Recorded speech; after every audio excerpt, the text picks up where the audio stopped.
হিন্দু দেশ বলে দুটি দেশ তারা অলরেডি চিন্তা ভাবনা করে ফেলেছে।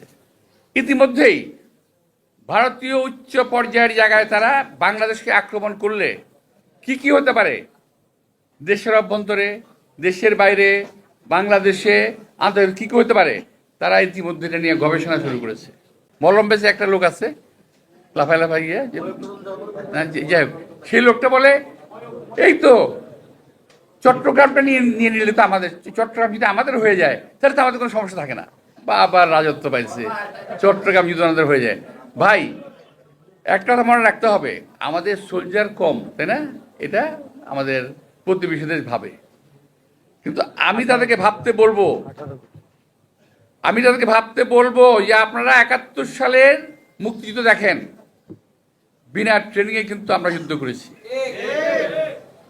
আপনারা এই 24 সালের হাসিনার পতন দেখেন, বিনা অস্ত্রে আমাদের সন্তানেরা আমরা যুদ্ধ করেছি। বাংলাদেশের 20 কোটি লোক কিন্তু সোলজার, এই কথা আপনাদের মনে রাখতে হবে। যদি বাংলাদেশ আপনাদের দখল করতে হয়, 20 কোটি লোকের রক্তের উপরে পাড়া দিয়ে আপনাদেরকে এই দেশ দখল করতে হবে।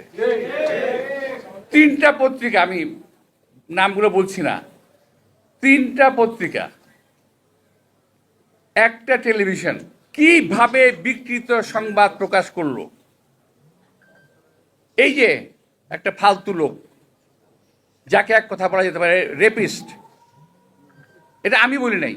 কালকে আমি একটা ভারতীয় একটা চ্যানেল বোধ হয় হঠাৎ পড়ে গেল রাত্রেবেলা, এটা সেখানে এক ভদ্রলোক যে তুলাধুলা করলো এই লোকটাকে, যে তার বিরুদ্ধে নারী সম্ভ্রম হরণের মামলা আছে, অভিযোগ আছে, তার বিরুদ্ধে শিশু ইসের নির্যাতনের মামলা আছে, হ্যাঁ হ্যাঁ আছে, এবং সর্বশেষ তার ঘরে 795 লক্ষ টাকা পাওয়া গেছে। তো এই সমস্ত জিনিসপত্র, এর পত্রিকা দেখছি, এটা আমার কথা না, আমি পত্রিকা দেখলাম। তো এখন এই সমস্ত লোকদের সম্পর্কে যখন বলতে যায় কোনো পত্রিকা পক্ষে, তখন কি এটা ভালো কথা হলো? তার বিরুদ্ধে বলা যাবে না? পত্রিকার বিরুদ্ধে কোনো রকম কথা বলা যাবে না? পত্রিকা ফেরেস্তা হয়ে গেল নাকি? কেউ যদি বাংলাদেশে বসে বিদেশে বৃষ্টি হলে ছাতা ধরে, সেগুলো যদি কোনো পত্রিকা হয়, তাকে আমরা কি করব? ভারতে বৃষ্টি হলে ওনারা বাংলাদেশ থেকে ছাতা ধরেন, কি সুন্দর, আর আমাদেরকে বলেন সালাম করতে। ভারতেরা বলে কি জানেন? রাহুল গান্ধী নিজে বলেছে, আমি শুনেছি, এখন থেকে আর কয়েক বছর আগে, এখনো বলে যে বাংলাদেশকে তারা স্বাধীন করে দিয়েছে। আমরা বলি এ দেশকে আমরা স্বাধীন করেছি।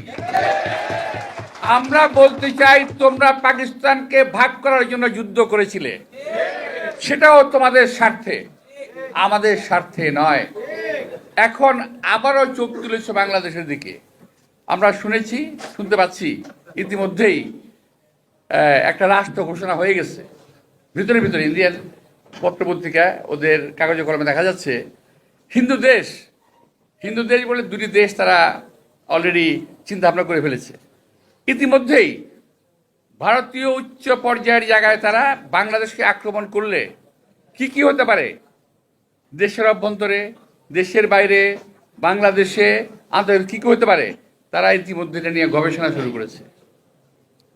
আপনারা যারা সোশ্যাল মিডিয়ায় যান, দেখেন যারা, তার দেখবেন এটার মধ্যে পরিষ্কার পাবেন। প্রিয় ভাইয়েরা, এই বাংলাদেশের লোক সংখ্যা কম, দেশ ছোট, লোক কম না, দেশ ছোট, অনেকে বলে গরিব দেশ, আমি বলি আমার বাংলাদেশটা একটা উদার দেশ, অনেক উন্নত মানের, শক্তিশালী মানের একটি দেশ। যারা এই দেশের দিকে লোলুপ দৃষ্টিকে তারা তাকাচ্ছেন, অর্থাৎ রিক্সাওয়ালার বউ সকলের ভাবি, বাংলাদেশ একটা গরিব দেশ, সুতরাং ছোট দেশ, সুতরাং এটাকে যেভাবে খুঁজে নেওয়া যায়। আর ওই একটা কি জানি, একটা মলম বেশে একটা লোক আছে লাফাই লাফাই গিয়ে, যাই হোক, সেই লোকটা বলে এই তো চট্টগ্রামটা নিয়ে নিলে তো আমাদের, চট্টগ্রাম যদি আমাদের হয়ে যায় তাহলে তো আমাদের কোনো সমস্যা থাকে না, বা আবার রাজত্ব পাইছে।